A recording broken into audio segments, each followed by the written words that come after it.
A nuestros increíbles espectadores de Venganza Perfecta, nos encantaría saber desde qué parte del mundo nos acompañan. Háganoslo saber. Ahora, sumerjámonos en la historia de hoy. Capítulo 1. La vida perfecta. Mateo Flores siempre había creído en construir algo real. A sus 34 años, había pasado la última década convirtiendo su pequeña empresa de consultoría de seguridad en una de las operaciones más respetadas de Monterrey. Su especialidad era la informática forense y la seguridad corporativa, ayudando a las empresas a reparar vulnerabilidades antes de que los hackers pudieran explotarlas. El trabajo era constante, el dinero era bueno y se había ganado la reputación de ser meticuloso, paciente e imposible de engañar. Había conocido a Carolina Solís hacía 3 años en una gala benéfica en San Pedro Garza García. Ella era una representante de ventas farmacéuticas, refinada y elocuente, con una risa fácil que había captado su atención desde el otro lado de la sala. Ella se le había acercado primero, comentando sobre su reloj, un Omega Vintage que su abuelo le había dejado, y habían hablado durante 2 horas seguidas. 6 meses después, estaban casados. Su vida juntos se había asentado en un ritmo cómodo. Carolina viajaba con frecuencia por trabajo, a veces ausente por días, visitando hospitales y clínicas por todo el noreste de México. A Mateo no le importaba. Entendía las carreras exigentes. Cuando ella estaba en casa, cocinaban juntos, hacían maratones de documentales de crímenes y planeaban su futuro. Acababan de empezar a hablar de comprar una casa en Cumbres, quizás de formar una familia. El viaje a San Antonio se suponía que era una escapada romántica rápida, 3 días explorando la ciudad, probando nuevos restaurantes, quizás visitando el acuario. Carolina había parecido emocionada al respecto, aunque Mateo notó que había estado distraída la semana antes de irse.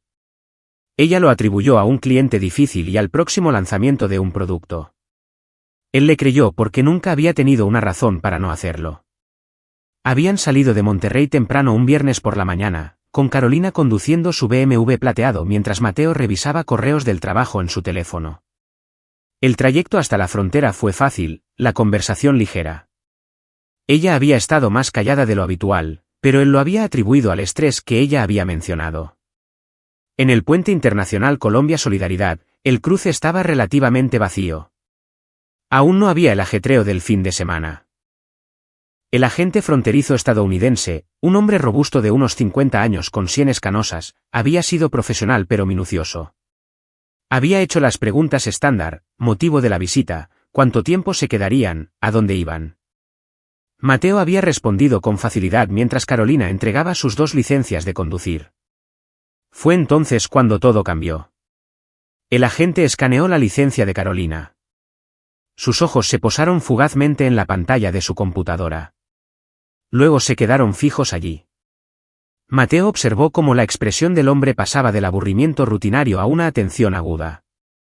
La mandíbula del agente se tensó. Cogió su teléfono, hizo una llamada rápida, hablando demasiado bajo para que Mateo pudiera oír. Señor Flores, dijo el agente, con voz cuidadosa y controlada, necesito que salga del vehículo y venga conmigo, por favor. ¿Hay algún problema?, preguntó Mateo, sintiendo el primer punzón de inquietud. Por favor, señor, simplemente salga. Mateo miró a Carolina. Se había puesto pálida, con las manos aferradas al volante. Mateo, probablemente no sea nada. Señora, por favor, permanezca en el vehículo, dijo el agente. Apareció otra agente, una mujer más joven con ojos penetrantes. Tomó una posición cerca del lado del pasajero. Mateo salió, su mente repasando posibilidades. ¿Multas sin pagar? ¿Algún tipo de robo de identidad? Quizás la licencia de Carolina había sido marcada por error. El agente masculino lo alejó del coche hacia un pequeño edificio de oficinas adyacente al puesto de control principal. Una vez que estuvieron fuera del alcance del oído, el agente se detuvo y se giró para mirarlo. Señor, necesito que confíe en mí ahora mismo, dijo el agente en voz baja. Su placa de identificación decía Contreras. Necesito que deje a su esposa aquí y cruce la frontera solo. Mateo lo miró fijamente. ¿Qué? No puedo explicarlo todo, pero es urgente. Necesita alejarse de ese coche ahora mismo. Ni hablar. Es mi esposa. ¿Qué está pasando? El agente Contreras miró a su alrededor, y luego bajó aún más la voz. Señor Flores, la licencia de su esposa activó una alerta. Una seria. Por su propia seguridad, le aconsejo que se distancie de ella inmediatamente. ¿Qué tipo de alerta? Contreras dudó, luego pareció tomar una decisión. Metió a Mateo en una pequeña habitación justo dentro del edificio. El espacio era austero, un escritorio, 2 sillas, monitores de seguridad en la pared mostrando varios ángulos del cruce fronterizo. Contreras mostró algo en una tableta y la giró hacia Mateo. La pantalla mostraba la información de la licencia de conducir de Carolina, pero debajo había una cascada de alertas marcadas en rojo. Los ojos de Mateo escanearon el texto rápidamente, su entrenamiento en análisis de seguridad activándose automáticamente. Lo que vio le heló la sangre. Notificación roja de Interpol, activa sujeto, Carolina Solís alias. Identidad real, Cassandra María Galván buscada por conspiración para traficar sustancias controladas. Lavado de dinero. Cómplice de asesinato. Última asociación conocida, red de distribución del cártel de Sinaloa. Acercarse con extrema precaución. Sujeto considerado peligroso.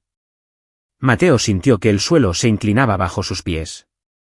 Las palabras se volvieron borrosas y se enfocaron de nuevo. Asesinato. Cártel. Esto tenía que ser un error. Esta era su esposa. La mujer que lloraba con los anuncios de refugios de animales. La que le hacía café cada mañana.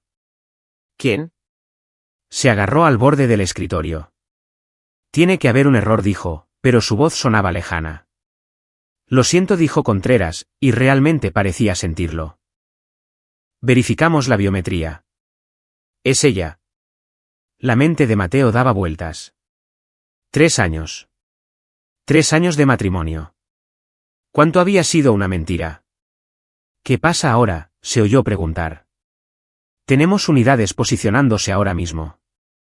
Esto se va a manejar con mucho cuidado, pero usted no debe estar cerca cuando suceda, por su propia seguridad y por la integridad del arresto. Mateo miró el monitor que mostraba el BMW en el puesto de control. Carolina seguía sentada en el asiento del conductor, esperando a que él volviera, o a algo completamente distinto. ¿Puede? Empezó Mateo, y luego se detuvo. ¿Puedo hablar con ella? ¿Advertirle? ¿Por qué la advertiría? Pero seguía siendo su esposa, ¿no? Ningún contacto, dijo Contreras con firmeza. Lo siento. Sé que esto es un shock, pero si le importa su propia vida, necesita alejarse ahora mismo.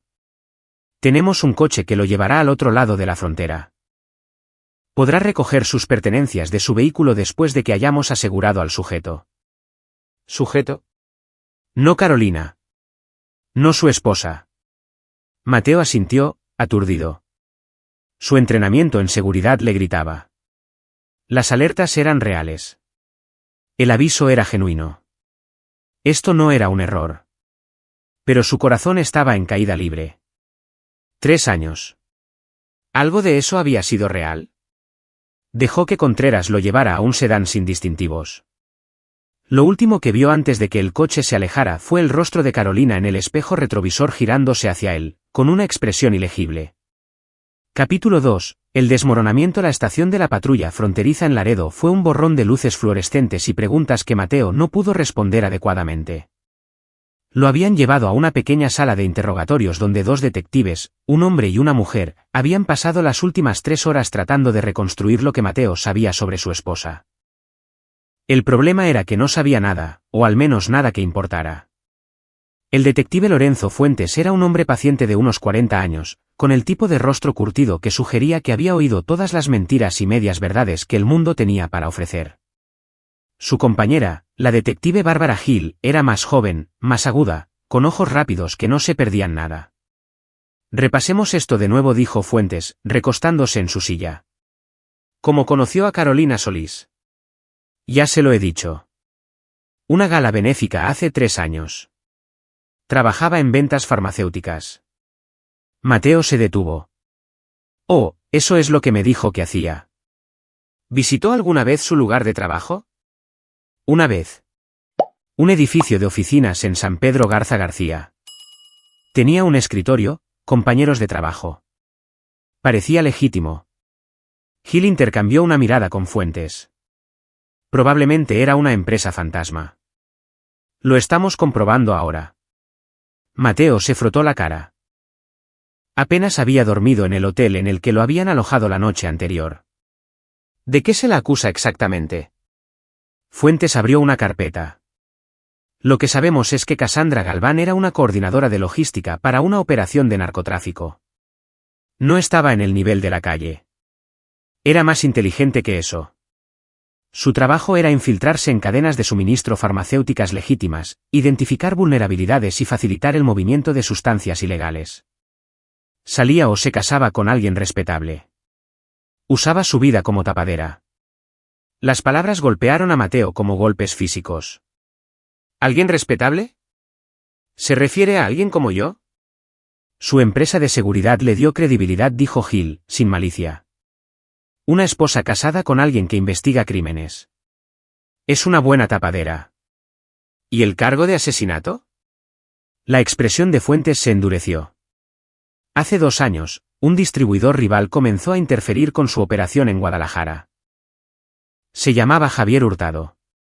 Fue encontrado muerto en su apartamento, hecho para que pareciera un suicidio. Pero nuestros colegas en Jalisco sospecharon. Encontraron rastros de una neurotoxina, algo que requería conocimientos farmacéuticos para obtener y administrar. Cassandra Galván fue vista con Hurtado 3 veces en la semana anterior a su muerte. Mateo sintió náuseas. ¿Está diciendo que ella lo mató? ¿O ayudó a matarlo? Todavía estamos estableciendo la cadena de mando, pero estuvo involucrada. ¿Por qué no la arrestaron antes?, exigió Mateo. ¿Si sabían todo esto? No sabíamos dónde estaba, dijo Fuentes. Desapareció del mapa hace 18 meses, cambió su nombre, apariencia, vida. Pensamos que podría haber salido del país. Luego, su identidad real apareció en un escaneo fronterizo esta mañana. Mateo se levantó, necesitando moverse. Vivió conmigo durante 3 años. Durmió a mi lado, me preparó el desayuno. Hablamos de tener hijos. Se rió amargamente. Cristo, se supone que soy bueno para leer a la gente.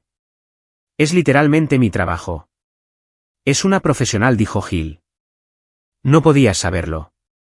Eso es exactamente lo que lo empeora. Investigo fraudes. Busco patrones, inconsistencias, y me lo perdí todo. Fuentes cerró la carpeta. Hay algo más que deberías saber. La arrestamos sin incidentes en la frontera. Ahora está bajo custodia, pendiente de extradición. Pero durante el procesamiento, no dejaba de decir que quería hablar contigo. Mateo se giró bruscamente. ¿Conmigo? Afirma que estás en peligro. Que necesitas oír lo que tiene que decir. Es manipulación, dijo Mateo rotundamente. Eso es lo que hace la gente como ella. Probablemente, coincidió Fuentes. Pero pensamos que deberías saberlo. Es tu elección si quieres verla. Mateo pensó en marcharse, simplemente subirse a su coche, conducir de vuelta a Monterrey y olvidar que esta pesadilla había ocurrido. Pero en el fondo era un investigador. Necesitaba entender. Necesitaba saber cuán gravemente había sido engañado. La veré, dijo. Capítulo 3. La primera verdad. La sala de interrogatorios era diferente desde este lado del cristal. Mateo se sentó frente a la mujer que había conocido como Carolina Solís, viéndola claramente por primera vez. O quizás eso estaba mal. Quizás nunca la había visto realmente. Parecía más pequeña con el mono naranja, el pelo recogido, sin maquillaje, pero sus ojos eran los mismos, oscuros, inteligentes, calculadores. Había estado mirando la puerta cuando lo trajeron, y algo parpadeó en su rostro cuando lo vio. ¿Alivio? ¿Miedo? Ya no podía decirlo. Mateo dijo suavemente. No lo hagas. Su voz era de hielo. Eso ya no va a funcionar conmigo. Ella se estremeció. Sé que me odias. Deberías. Pero necesitas escuchar. No necesito hacer nada. La policía dijo que afirmaste que estoy en peligro. Así que habla, Cassandra. Ahora tenía que pensar en ella como Cassandra.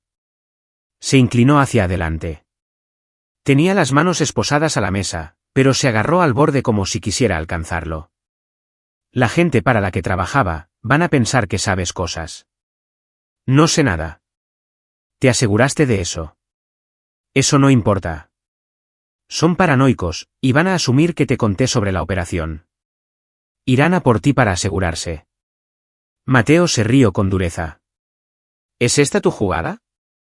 ¿Hacerme pensar que necesito tu protección? ¿Hacerme de alguna manera deudor tuyo?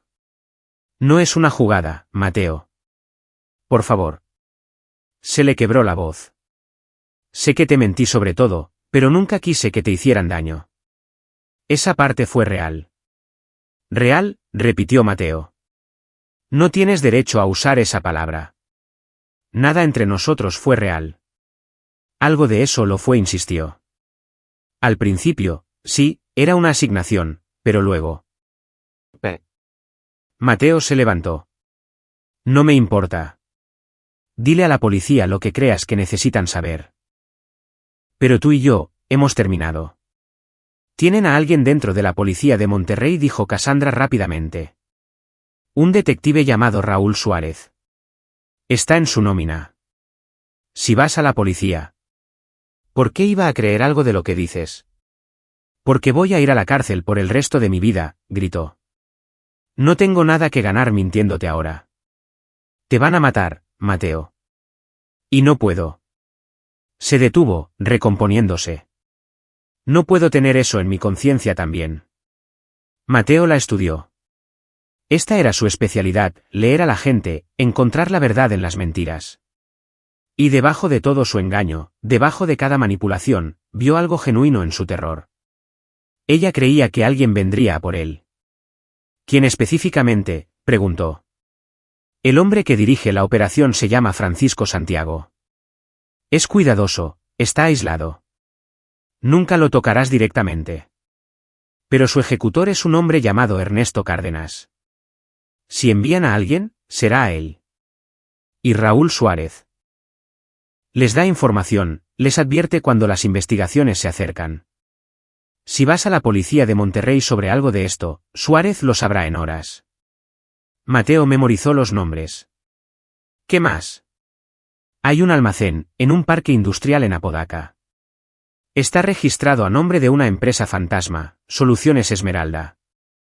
Ahí es donde procesan todo antes de la distribución. Pero Mateo, no puedes. Yo decidiré lo que puedo y no puedo hacer.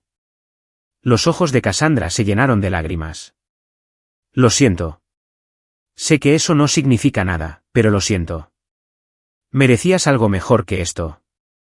Mateo la miró durante un largo momento. Luego golpeó la puerta, indicando que había terminado. Mientras el guardia lo dejaba salir, oyó a Cassandra llamarlo. Ten cuidado, por favor. No miró hacia atrás. Capítulo 4. La investigación. Mateo Flores tenía que tomar una decisión. Podía volver a Monterrey, reanudar su vida normal y esperar que la advertencia de Cassandra fuera una ilusión paranoica, o podía confiar en que el peligro era real y empezar a investigar. El antiguo Mateo, el de hacía una semana, habría ido a la policía, presentado informes, dejado que el sistema se encargara. Pero el antiguo Mateo también se había perdido todas las señales de que su esposa era una criminal. Así que quizás era hora de dejar de seguir las reglas que le habían fallado. Se registró en un hotel en Laredo con el nombre de su socio y pasó la primera noche creando un perfil digital completo de todos los que Cassandra había mencionado. Su empresa de seguridad tenía acceso a bases de datos que la mayoría de los civiles no tenían, herramientas de localización de personas, búsquedas de registros corporativos, monitorización de la web profunda. No era del todo legal, pero a Mateo ya no le importaban las violaciones menores. Francisco Santiago era un fantasma. Sin redes sociales, sin fotografías, un rastro de papel mínimo. Su nombre aparecía exactamente en 3 registros de empresas, todas ellas empresas fantasma que terminaban en cuentas en el extranjero. El hombre sabía cómo mantenerse invisible. Ernesto Cárdenas fue más fácil. Tenía antecedentes, asalto, cargos por armas, sospechoso de participar en 2 asesinatos, aunque nunca fue condenado. Su última dirección conocida estaba en Saltillo, pero las fuentes de Mateo indicaban que había estado en Monterrey con frecuencia durante los últimos 6 meses. Raúl Suárez era el más interesante. 15 años en la policía de Monterrey, detective condecorado, historial impecable. Sobre el papel, era un oficial modelo. Pero cuando Mateo indagó en sus finanzas, accediendo a registros bancarios a través de métodos que definitivamente lo harían arrestar si alguien se enteraba, encontró depósitos irregulares por un total de más de 5 millones de pesos en los últimos 2 años. El dinero provenía de cuentas en el extranjero, canalizado a través de intercambios de criptomonedas para ocultar la fuente. Suárez era corrupto. Cassandra había dicho la verdad sobre eso. Mateo se recostó, procesando.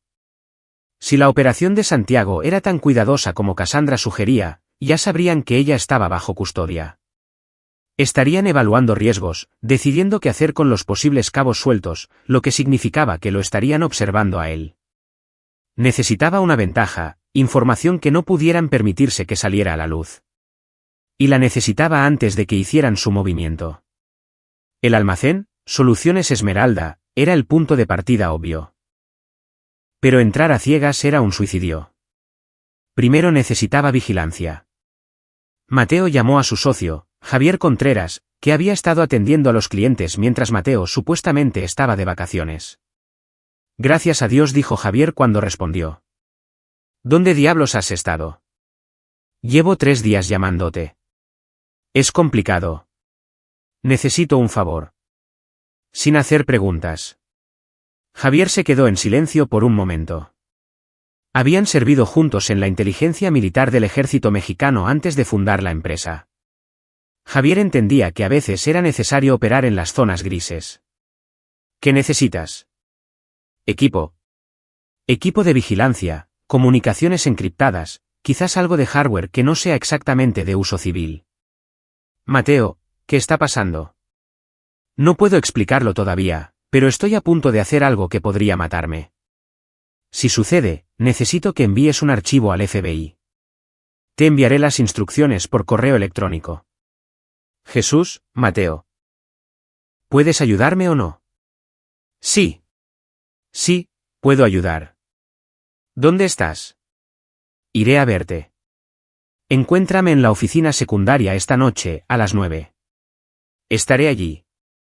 Mateo pasó el resto del día elaborando su plan de contingencia. Recopiló todo lo que había aprendido en un archivo encriptado, los registros financieros de Suárez, el testimonio de Cassandra, las conexiones comerciales de Santiago, la ubicación del almacén. Si algo le sucedía, esta información se enviaría automáticamente a múltiples agencias federales. Luego comenzó a planificar algo más inmediato. Esa noche, se encontró con Javier en su oficina secundaria en Valle Oriente, un pequeño espacio que usaban para reuniones delicadas con clientes. Javier había traído una bolsa de lona llena de equipo, microcámaras, dispositivos de escucha, inhibidores de señal y algo que hizo que Mateo levantara una ceja. ¿Es eso una mira de imagen térmica? De grado militar, confirmó Javier. No preguntes de dónde la saqué. Pensé que habías dicho que no se hacían preguntas. Javier le entregó la bolsa.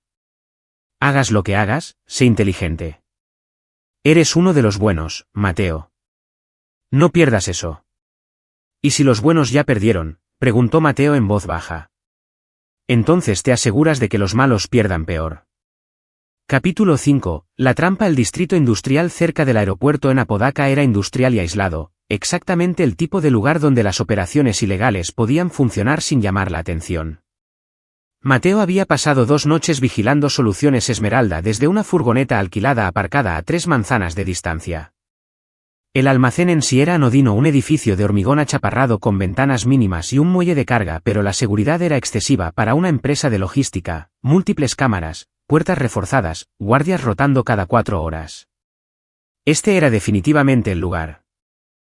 Mateo había documentado las llegadas y salidas de vehículos, fotografiando matrículas y pasándolas por sus bases de datos. La mayoría pertenecían a camiones comerciales que coincidían con rutas de envío legítimas, pero 3 vehículos destacaban: un Escalade negro que llegaba diariamente alrededor de la medianoche, una furgoneta blanca sin matrícula que entregaba cajas cada pocos días, y un Lexus plateado que había visitado 2 veces, quedándose solo brevemente cada vez. El Lexus estaba registrado a nombre de una empresa propiedad de Francisco Santiago. Eso confirmaba la conexión. En su tercera noche de vigilancia, Mateo vio una oportunidad. Los guardias cambiaban de turno a las 2 de la madrugada, y había una ventana de 7 minutos en la que el muelle de carga trasero no estaba vigilado. Las cámaras cubrían la entrada, pero había un punto ciego cerca de los contenedores de basura. Si te acercabas desde el ángulo correcto. Lo había repasado 100 veces. Entrar a la fuerza era una locura. No tenía respaldo, ni autoridad legal, y si lo atrapaban, el mejor resultado sería el arresto. El peor, un cuerpo en el río Santa Catarina. Pero necesitaba pruebas que conectaran a Santiago directamente con la operación, algo que lo hiciera intocable para los policías corruptos y demasiado valioso para que las agencias federales lo ignoraran. A la 1:45 de la madrugada, Mateo se movió. Había aparcado la furgoneta más cerca esta vez, usando una matrícula robada de un vehículo similar. Iba vestido todo de negro, llevando su equipo de cámara, un juego de ganzúas y una pistola que había comprado a través de canales del mercado gris hacía 2 días. Nunca había pensado que necesitaría armarse fuera de una zona de combate, pero aquí estaba. La aproximación fue angustiosa. Cada sombra parecía una amenaza, pero su entrenamiento militar se activó, respiración controlada, pasos medidos, conciencia situacional. Llegó al punto ciego y esperó el cambio de turno. Cuando los guardias rotaron, Mateo se movió rápido. Forzó la cerradura de la puerta de servicio en 40 segundos y se deslizó dentro. El interior estaba oscuro, excepto por la iluminación de emergencia. Activó su visión nocturna y se adentró más en el edificio. El piso principal estaba lleno de palés de productos farmacéuticos legítimos, exactamente lo que esperarías de una empresa de distribución. Pero Mateo sabía que la operación real estaría oculta. Encontró lo que buscaba en la parte trasera, una habitación asegurada con una cerradura de teclado. Descifrar ese código llevaría demasiado tiempo, pero las bisagras de la puerta estaban en el exterior. Mateo sonrió sombríamente y usó un taladro inalámbrico de su mochila para quitar los pasadores. La puerta se levantó en silencio.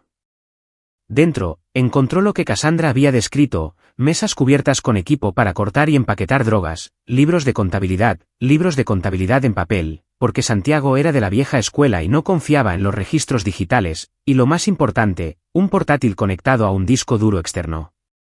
Mateo fotografió todo, luego conectó un dispositivo que Javier le había dado al portátil. Comenzó a clonar el disco duro, todos los archivos, todas las comunicaciones, todo. El proceso tardaría 15 minutos. Mientras esperaba, fotografió los libros de contabilidad. Detallaban envíos, rutas, pagos. Cerca del final, encontró lo que realmente buscaba, una página con notas manuscritas de Santiago, incluyendo números de cuenta e información de contacto de distribuidores en 6 estados. Esto era oro. Esto era todo. La clonación del disco duro terminó. Mateo desconectó su dispositivo, volvió a colocar la puerta con cuidado y se dirigió a la salida. Estaba casi en la puerta de servicio cuando oyó voces. No me importa lo que diga el horario. Quiero otra ronda. La sangre de Mateo se heló. La voz estaba cerca. Se agachó detrás de una pila de palés mientras 2 hombres entraban en el piso principal. Uno era un guardia que reconoció de su vigilancia. El otro era nuevo, alto, musculoso, con el tipo de cara que había visto la violencia y la había disfrutado. Tenía que ser Ernesto Cárdenas. El jefe está paranoico, dijo el guardia, desde que atraparon a Galván. Tiene razón en estar paranoico, dijo Cárdenas. Sabe demasiado, y ese marido suyo sigue por ahí. El agarre de Mateo en su pistola se tensó. ¿Crees que es un problema? Todo el mundo es un problema hasta que deja de serlo. ¿Dónde está Suárez? Debería estar aquí en 20. Trae archivos sobre el marido. Averiguar qué sabe. Se movieron hacia la oficina, y Mateo vio su oportunidad. Se deslizó hasta la puerta de servicio, la abrió con cuidado y desapareció en la noche. Su corazón martilleaba, pero sus manos estaban firmes. Tenía lo que necesitaba. Ahora solo tenía que averiguar cómo usarlo. Capítulo 6. La Alianza. Mateo sabía que no podía luchar solo contra la organización de Santiago. Necesitaba aliados, gente con la autoridad y los recursos para acabar con ellos. Pero con Raúl Suárez comprometido, acudir a la policía de Monterrey estaba descartado. Necesitaba la participación federal. Se puso en contacto con una conocida de sus días en el ejército, la agente especial Viola Campos de la oficina de la DEA en San Antonio. Habían trabajado juntos en un caso hacía 2 años, cuando uno de los clientes corporativos de Mateo había sido objetivo de hackers que trabajaban para un cártel de la droga. Viola era inteligente, agresiva y notablemente íntegra. Si había alguien en quien podía confiar, era ella. Se encontraron en una cafetería en el barrio antiguo. Viola rondaba los 35 años, con rasgos afilados y ojos que lo evaluaban todo. Escuchó sin interrumpir mientras Mateo le exponía toda la historia, el arresto de Cassandra, el almacén, la corrupción de Raúl Suárez, la operación de Santiago. Cuando terminó, ella se recostó. Entraste en un almacén, presuntamente. ¿Y tienes pruebas? Pruebas extensas. Pruebas que obtuviste ilegalmente a través de medios cuestionables, corrigió Viola. Pero los registros financieros, los libros de contabilidad, las comunicaciones. Son reales, y son suficientes para construir un caso. Viola tamborileó los dedos sobre la mesa. Si le llevo esto a mi superior, me va a preguntar cómo lo conseguimos. Dile que un informante confidencial lo proporcionó. Técnicamente no es una mentira. Tú eres la informante, y estoy seguro de que mi identidad debe permanecer confidencial por razones de seguridad. Casi sonrió. ¿Lo has pensado bien?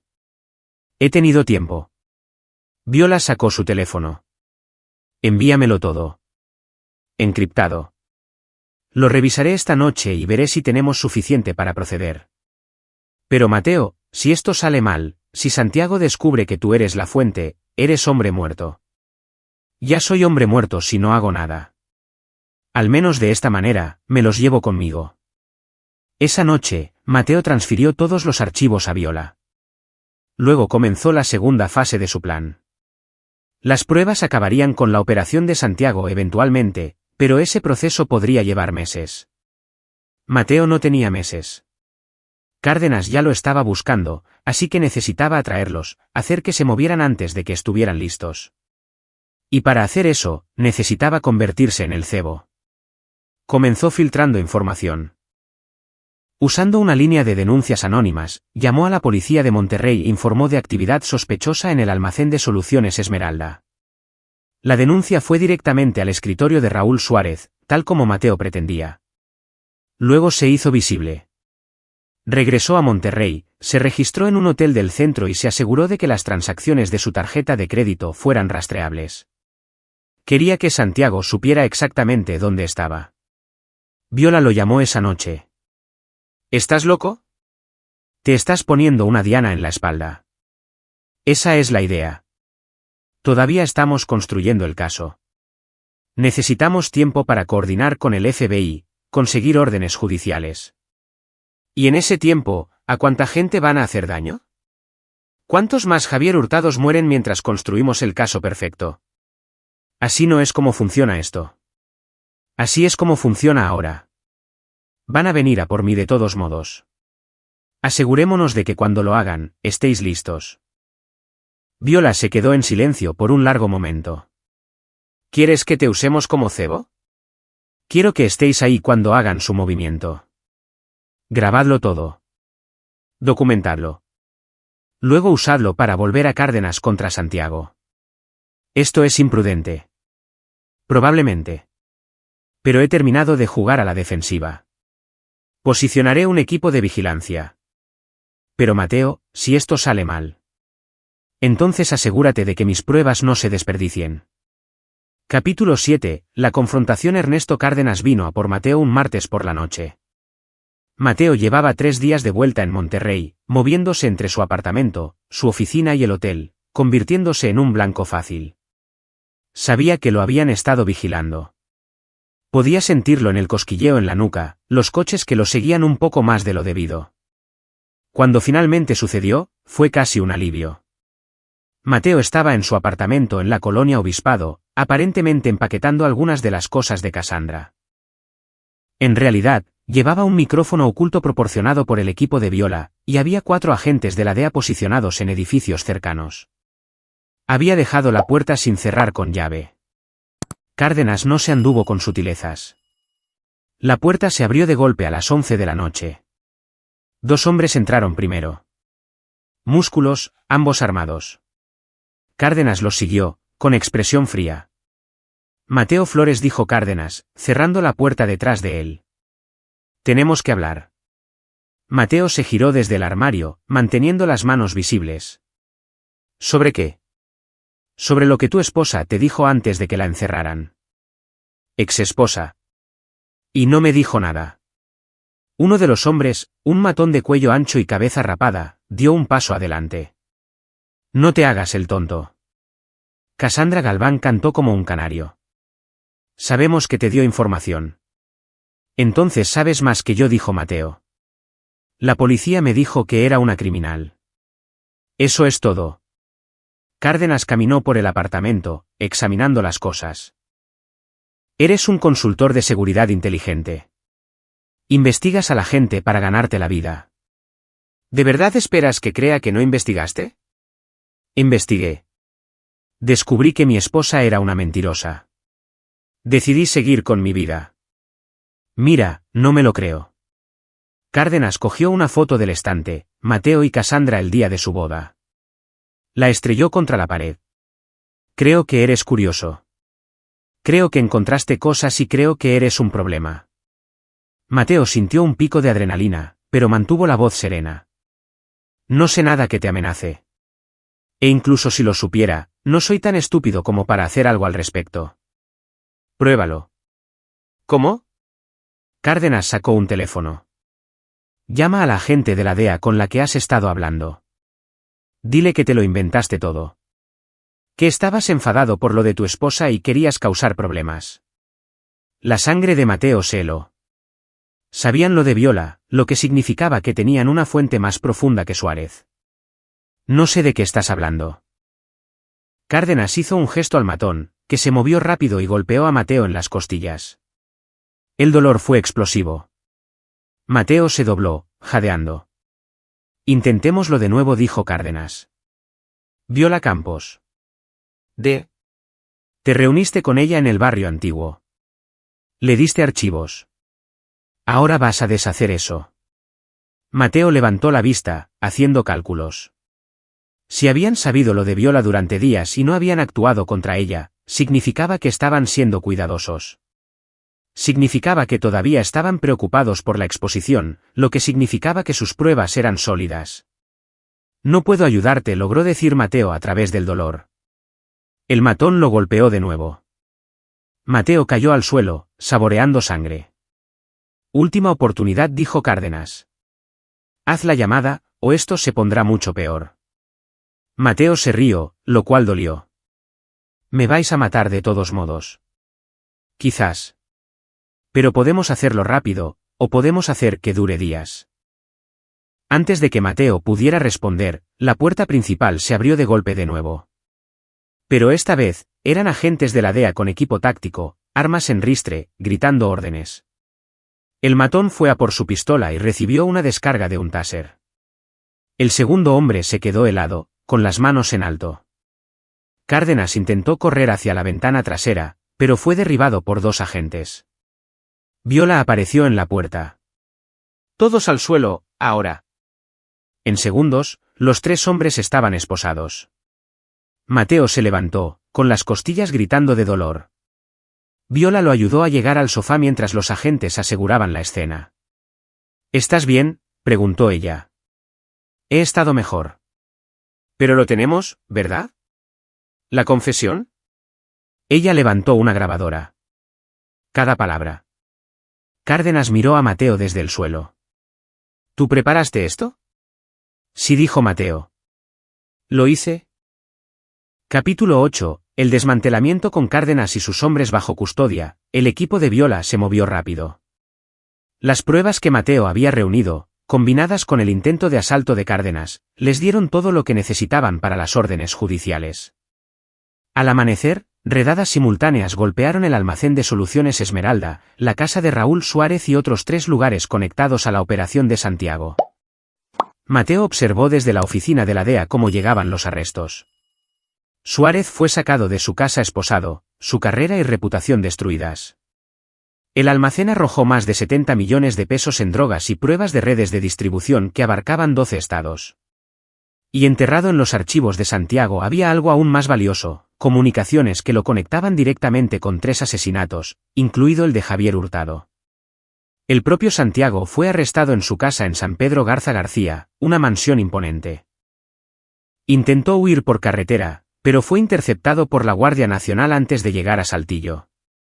El hombre que se había mantenido invisible durante años era de repente noticia de primera plana.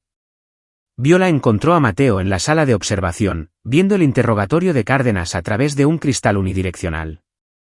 Cárdenas había conseguido un abogado, pero las pruebas eran abrumadoras. Iba a pasar de 25 años a cadena perpetua. ¿Cómo lo llevas?, preguntó Viola. Sinceramente, no lo sé.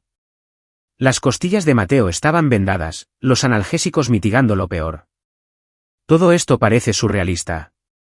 Hiciste un buen trabajo. Peligroso y un poco demente, pero bueno. ¿Qué pasa ahora?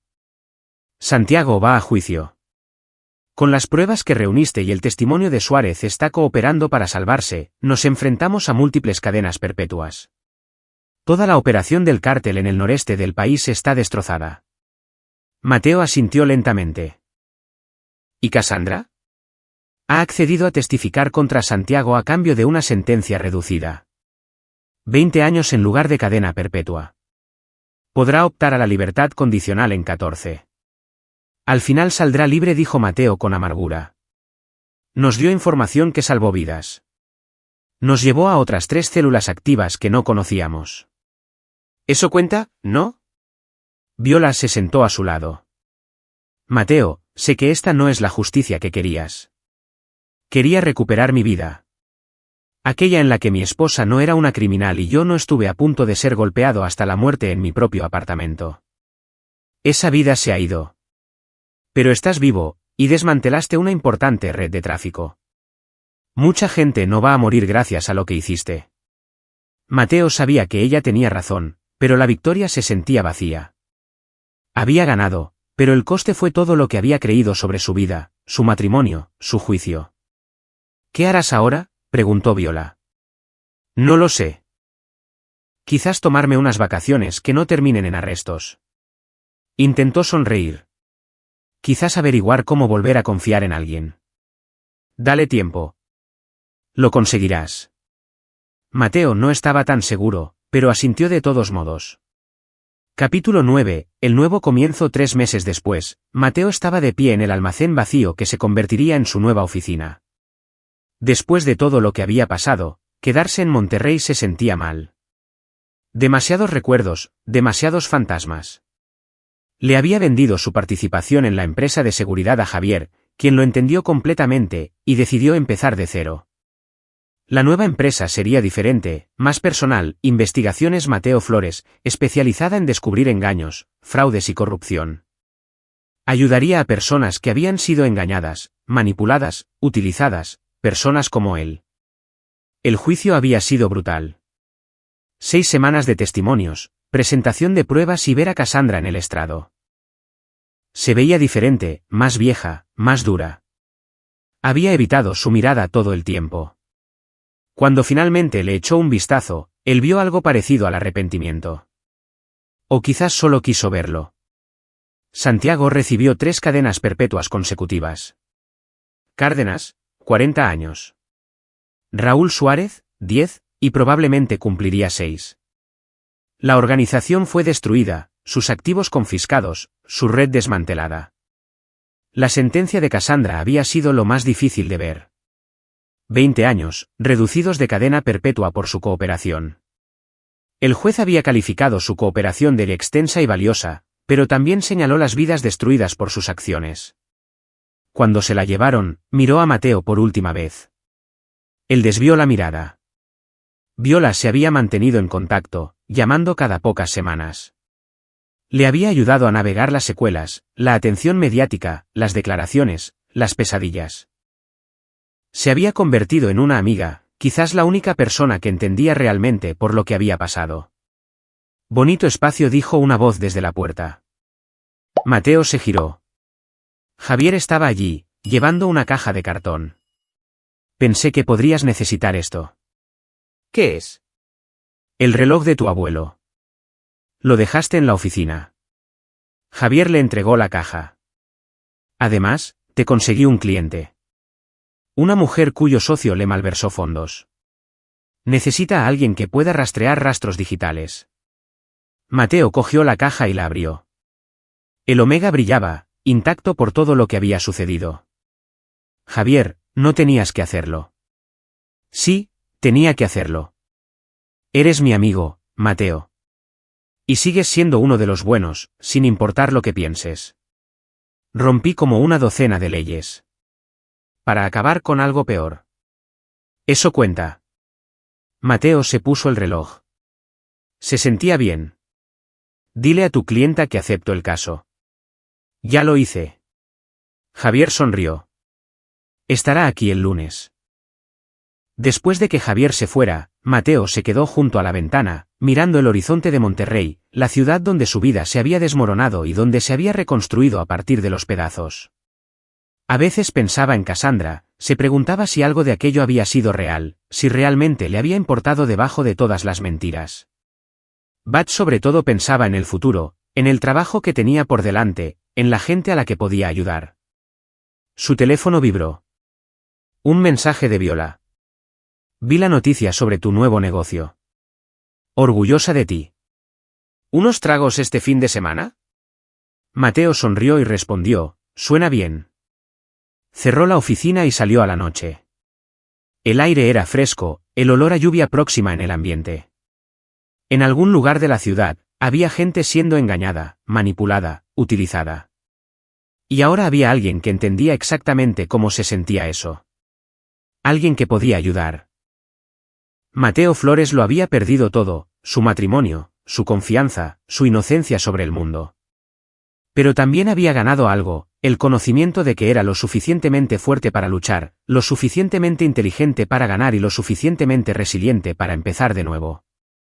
El cruce fronterizo parecía haber ocurrido hace una vida. El momento en que todo cambió. Cuando la mentira fue revelada y la verdad comenzó. Se había alejado de Cassandra ese día, había huido de la mujer que creía conocer.